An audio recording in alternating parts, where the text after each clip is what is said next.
We source the document, now what?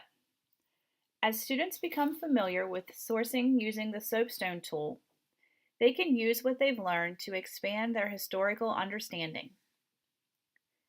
In order to do this, students will use the information collected to assess the values and limitations of various types of sources.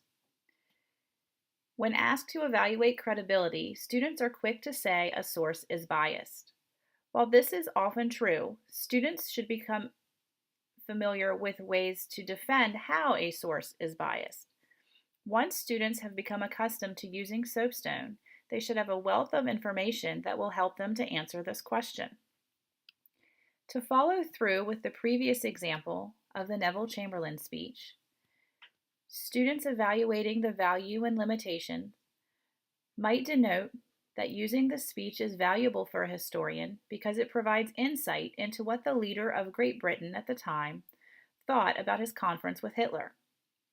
Students might also acknowledge that Chamberlain would personally benefit from a positive reaction to the Munich Pact, since his position as Prime Minister required him to be elected and have the support of his party. Therefore, his hopeful tone might be a limitation, as he is trying to ensure he will continue to have the support of the people in Parliament.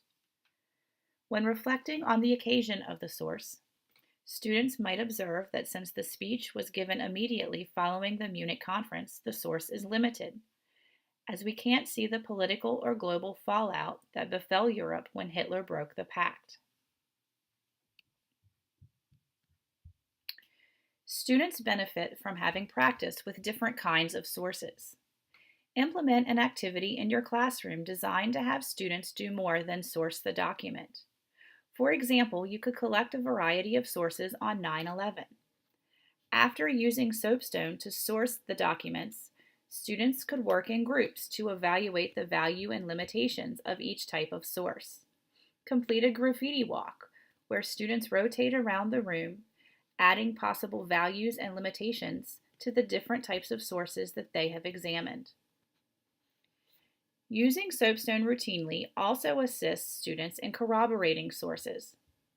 According to the Reading Like a Historian website published by Stanford History Education Group, corroboration asks students to consider details across multiple sources to determine points of agreement and disagreement.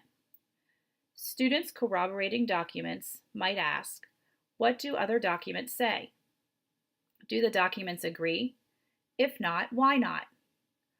What are the other possible documents? What documents are most reliable? By using Soapstone first, students will be better prepared to examine these questions. For example, if we look at the two speeches from Chamberlain and Churchill we previously examined, we can see that each leader has a different point of view on the same subject, the Munich Agreement. Chamberlain believes that the agreement will ensure peace, while Churchill says that Hitler has been handed everything he wants and goes on to allude that war will be the result. If we continue comparing other aspects of these sources, students might note that Chamberlain, in his position as a high-ranking official, may have had additional information about the events that led him to pursue this agreement with Hitler, while Churchill, as a member of Parliament, may not have had all the facts. As such, his interpretation is still valuable, but we have to be aware of both perspectives and what each man knew in forming their opinion on how to pursue relations with Hitler. Having the information from our Soapstone analysis allows us to more easily draw comparisons.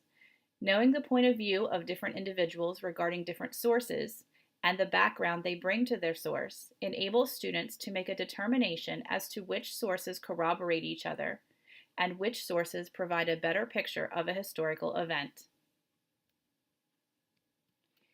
Teaching students the Soapstone analysis technique provides students with a solid foundation to corroborate and examine the credibility of sources.